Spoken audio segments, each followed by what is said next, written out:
my name is Shobna and welcome to Manpai Tech. Today our topic will be how we will handle any of the emergencies. Because when it comes to emergency can happen anywhere. I am talking about the medical emergencies. मैं वो emergencies की बात नहीं कर रही जिसमें किसी की पॉकेट में कोई घर वॉलेट छोड़ के आ गया. Now they are doing the shopping and you know, not that kind of emergencies. What I am trying to make you understand is कि मेडिकल इमरजेंसीज़ में हम किस तरीके से कैसे हैंडल करेंगे चीज़ों को. सो मेडिकल इमरजेंसी को हैंडल करने के लिए we have a rule which we follow that's called peace. PEACE.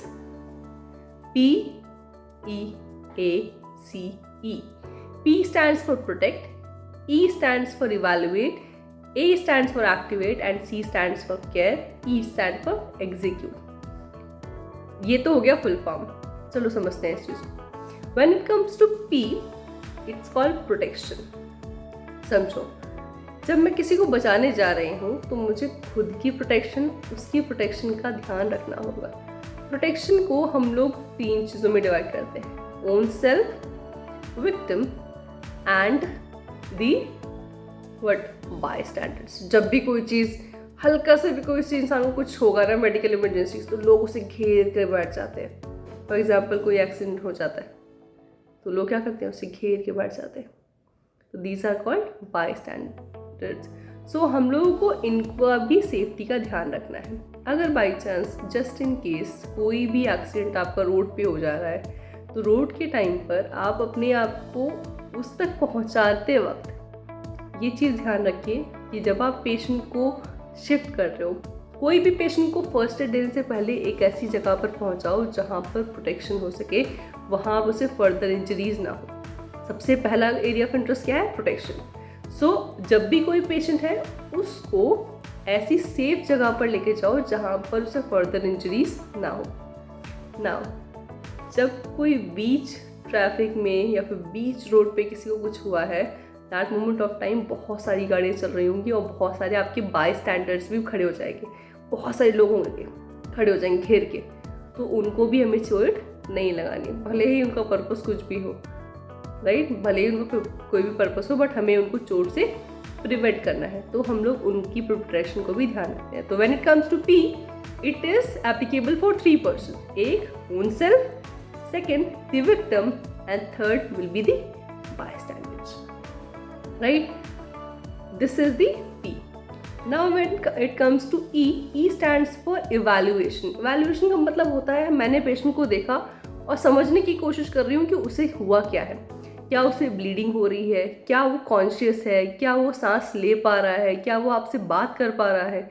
ये सारी चीज़ें हैं आपकी evaluation. Basically science and symptoms, कि वो क्या क्या साइंस एंड सिम्टम्स आपको शो कर रहा है. और इसमें हम लोग क्या चीज़ देखते हैं? ABC. A stands for airway, B stands for breathing and C stands for circulation. So these 3 words we will follow: airway, breathing and circulation.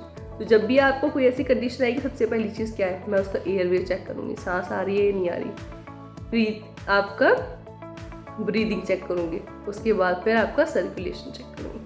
Circulation is very important. Why? Because अगर एयरवे क्लियर नहीं है, अगर कहीं पर भी blockage है तो वो ब्रीदिंग बंद करेगा, ब्रीदिंग बंद करेगा तो हार्ट से सर्कुलेशन ब्रेन खत्म कर देगा. Now third word is activate. मैंने देख लिया, लेट्स टेक एन एग्जांपल जो मेरी लास्ट वीडियो में था, दैट वाज कार्डियक अरेस्ट का एग्जांपल लेते हैं.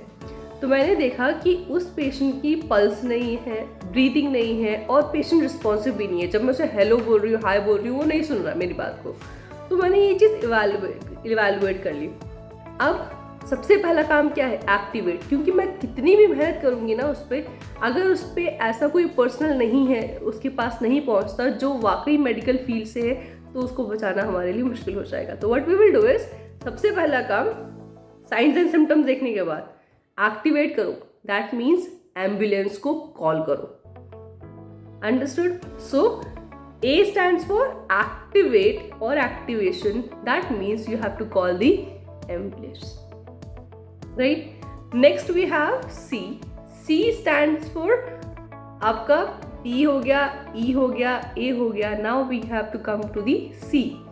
C स्टैंड्स फॉर आपका केयर। अब मुझे ये कंफर्म हो गया कि इसकी ब्रीदिंग नहीं है, पल्स नहीं है, रिस्पॉन्सिव नहीं है पेशेंट, ये साइंस एंड सिम्टम है। अब इसके हिसाब से मैं उसका कुछ आउटकम दूंगी। हमारी ज़िंदगी में क्या करते हैं, हर चीज़ का इलाज पानी करते हैं, राइट। क्या होता है जब आप कोई इंसान बेहोश होता है, क्या करते हो, पानी डाल देते हो सीधा। तो this is called a care. आपके हिसाब से वो सही है, दैट्स नॉट करेक्ट, बट मैं एक एग्जाम्पल दे रही हूँ कि अगर केयर का मतलब क्या है कि इसको ये हुआ है, इसके लिए मैं ये चीज़ें कर सकती हूँ। तो मैंने क्या किया, अब मेरे पेशेंट में क्या है, कार्डियक अरेस्ट का पेशेंट है मेरे हिसाब से, क्योंकि उसकी ब्रीदिंग नहीं है, पल्स नहीं है और उसकी रिस्पॉन्सिव भी नहीं है, वो रिस्पॉन्स भी नहीं कर रहा।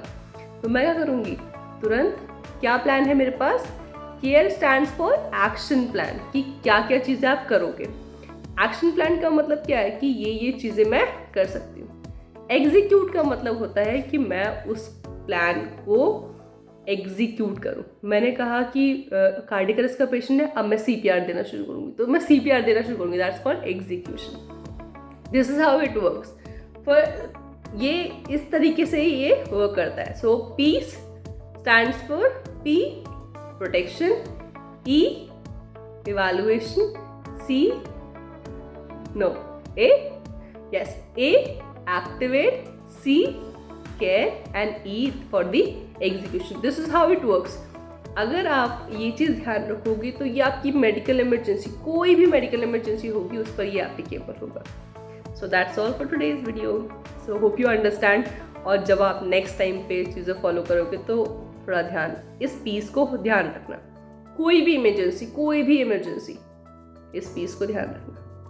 Keep learning.